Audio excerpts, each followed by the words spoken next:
अखिलेश यादव जब भी किसी मंच पर दिखते हैं तो सामने मौलानाओं की कतार होती है। लेकिन सवाल ये है कि आखिर हिंदू समाज कहाँ है?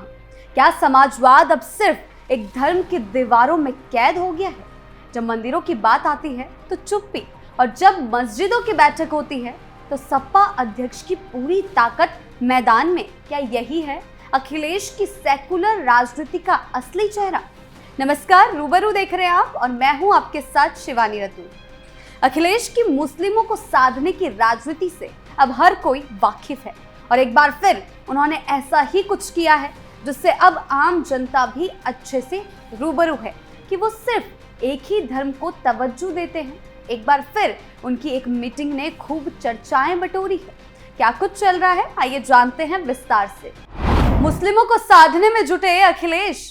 लखनऊ की राजनीति बीते कुछ समय से जिस करवट में बैठ रही है उसमें धर्म, जाति और वर्ग की जमीनी हकीकतें एक बार फिर सतह पर आ चुकी।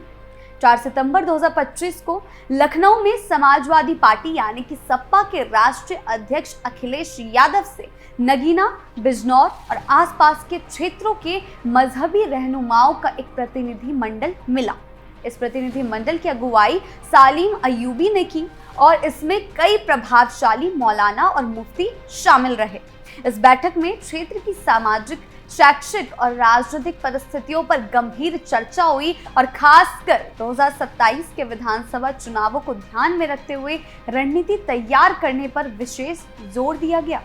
अखिलेश यादव ने इस मौके पर अल्पसंख्यक समाज को भरोसा दिलाते हुए कहा कि समाजवादी पार्टी हमेशा हर वर्ग की आवाज को बुलंद करती रही, यानी कि वो मुस्लिमों को साध रहे थे और ये रणनीति अपना रहे थे और आगे भी जनता के अधिकारों की लड़ाई पूरी ताकत से लड़ेगी।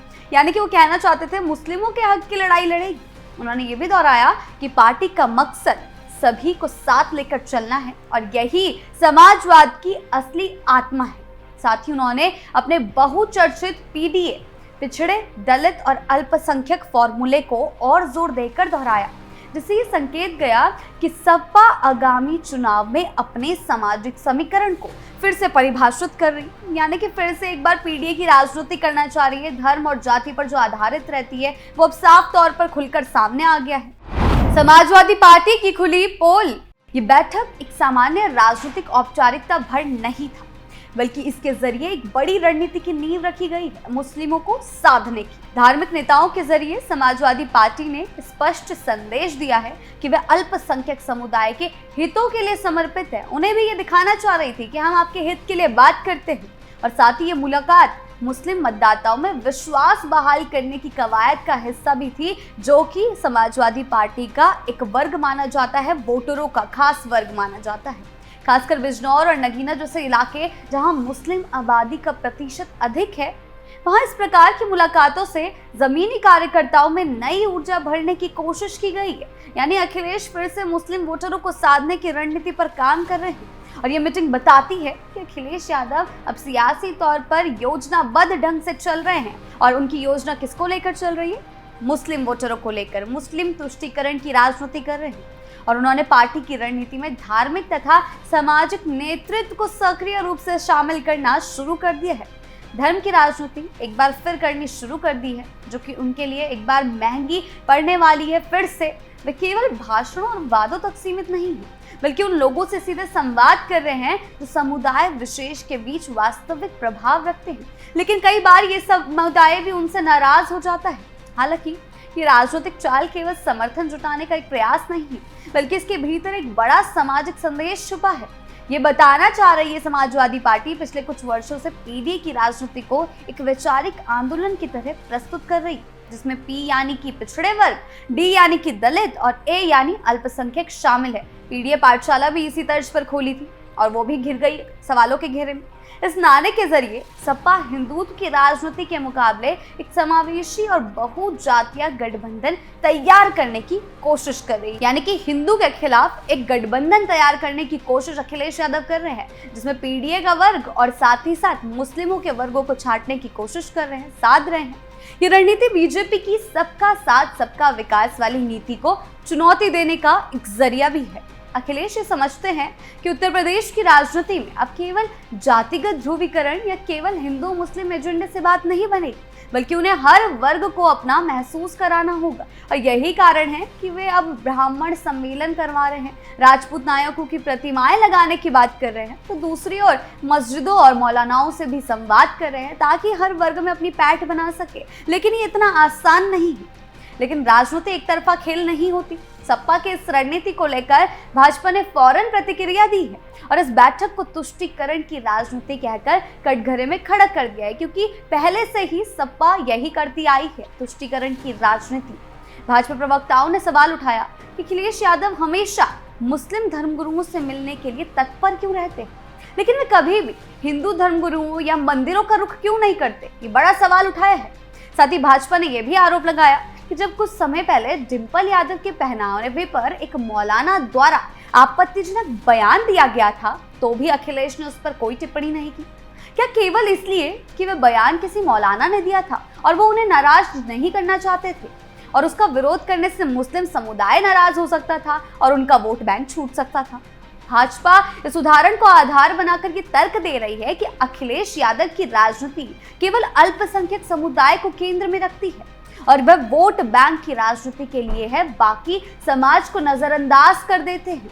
ऐसा कई मुस्लिम नेता भी पहले कह चुके हैं। AIMIM के कुछ नेताओं ने भी पिछले कुछ दिनों में बयान दिया था कि अखिलेश सिर्फ उन्हें वोट बैंक के लिए इस्तेमाल करते हैं और कुछ भी नहीं, उनके हित के लिए कोई भी कार्य नहीं करते हैं। फिर भी ये सवाल बना हुआ है कि क्या ये रणनीति सपा को चुनावी लाभ दिला पाएगी? क्या मुस्लिमों के साथ खुली बैठकें और धार्मिक नेताओं से संवाद वास्तव में वोट में तब्दील हो पाएंगे? कि भाजपा इसे हिंदू समाज के सामने एक ऐसे प्रचार के रूप में पेश नहीं करेगी जिससे बहुसंख्यक वर्ग का ध्रुवीकरण हो जाए? और क्या अखिलेश यादव इससे उन वर्गों को नाराज नहीं कर बैठेंगे जो पहले से ही उन्हें मुस्लिम तुष्टीकरण का प्रतीक मानते हैं?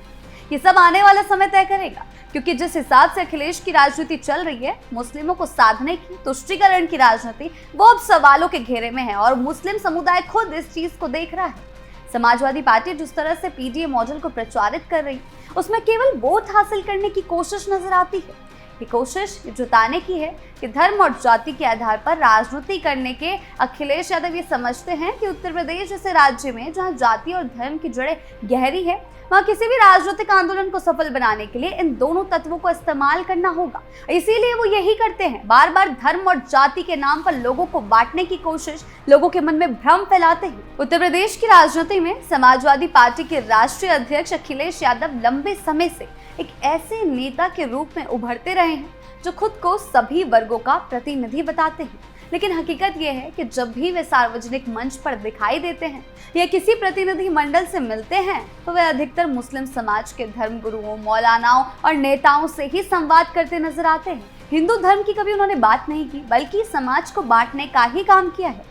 हाल ही में लखनऊ में नगीना और बिजनौर से आए मजहबी नेताओं से उनकी भव्य मुलाकात एक बार फिर इस सवाल को हवा दे गई है कि अखिलेश यादव की राजनीति एक तरफा ही होती जा रही है। क्या ये महज संयोग है या फिर ये उनकी रणनीति है? क्योंकि ये साफ तौर पर उनकी रणनीति ही दिखाई देती है। मजार पर जिस तरीके से वो बैठकें कर रहे थे, मस्जिद में जाकर बैठकें कर रहे थे, फिर भी वो घिरे सवालों के घेरे में। क्यों हर बार सपा के मंचों पर सिर्फ अल्पसंख्यकों की बात होती है और हिंदू समाज कहीं गुम सा दिखाई देता है? उनके मंचों से कभी भी हिंदू समाज के लिए कोई बात दिखाई नहीं देती है, कोई एजेंडा दिखाई नहीं देता है।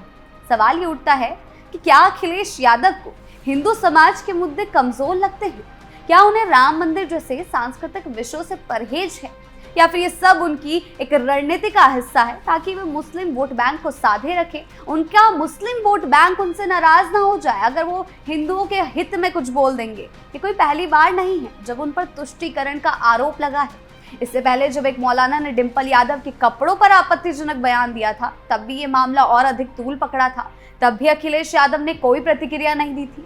एक पति और एक नेता, दोनों रूपों में ये चुप्पी बेहद शर्मनाक मानी गई कि वो इतना गिर गए हैं, इतना उनको मुस्लिमों से प्यार है, उनके वोट बैंक से प्यार है कि अपनी पत्नी के लिए भी स्टैंड नहीं लिया। तब भी लोगों ने सवाल उठाया था कि क्या अखिलेश केवल मुस्लिम समुदाय को खुश करने के लिए चुप है, क्योंकि अगर उन्होंने विरोध किया तो कहीं मुस्लिम समाज नाराज ना हो जाए। तो मुस्लिम समाज को नाराज तो अखिलेश बिल्कुल नहीं करेंगे। लगातार उनके साथ बैठकें में जारी हैं, बैठकें कर रहे हैं। अखिलेश यादव अक्सर कहते हैं कि समाजवादी पार्टी सभी वर्गों की बात करती है, लेकिन जमीनी सच्चाई तो कुछ और ही दिखाई दे रही है, जो जनता की आंखों के सामने है कि जितनी सक्रियता और सार्वजनिकता वो मुस्लिम नेताओं से मिलते हैं, उतनी ही दूरी और चुप्पी हिंदू समाज के मामलों में दिखाई देती है। ना तो वो कभी मंदिरों में जाते देखे जाते हैं, ना ही किसी संत समाज या हिंदू धार्मिक आयोजन में उनकी उपस्थिति होती। क्या एक धर्मनिरपेक्ष नेता को ऐसा व्यवहार शोभा देता है कि वे बार बार एक ही वर्ग को प्राथमिकता दे और बाकी समाज को नजरअंदाज करे और ये भरोसा दिलाए कि मैं सबके साथ हूँ? और उनकी ये रणनीति उनके लिए मुसीबतें खड़ी कर देती है। जैसा कि हाल में मस्जिद में जब उन्होंने बैठक की थी, मीटिंग की थी, वो भी एक बड़ा बवाल बनकर उभरा था। और अभी भी इस तरह की मीटिंग से वो ये दिखाना चाहते हैं कि वो केवल एक वर्ग को साधने में जुटे हुए हैं और उन्हें सिर्फ एक ही वर्ग से मतलब है, उनके ही वोटों से मतलब है। अखिलेश यादव को ये समझना होगा कि वे एक नेता हैं और एक नेता वही होता है जो सबके लिए काम करे, न कि सिर्फ एक समाज या एक धर्म के लिए। तुष्टीकरण की राजनीति अब नहीं चलेगी। अगर वे केवल मुस्लिम नेताओं से मिलते रहेंगे और हिंदू समाज की बात नहीं करेंगे तो लोगों का भरोसा टूटेगा, जो कि फिलहाल पूरा तरीके से टूट ही चुका है। जनता अब सब देख रही है और सही समय पर जवाब भी देगी। और कई बार वो एक वर्ग को साधने में इतना जुट जाते हैं कि ना तो वो किसी एक वर्ग को भी, वो वर्ग भी उनसे नाराज हो जाता है। और अब ऐसे में अगर उनकी रणनीति इसी पर आधारित रही, धर्म और जाति पर, तो ये उनके लिए बड़ी मुश्किलें खड़ी करेगा आने वाले चुनावों में। आपकी इस बारे में क्या राय है, हमें कमेंट सेक्शन में जरूर बताएं। नमस्कार।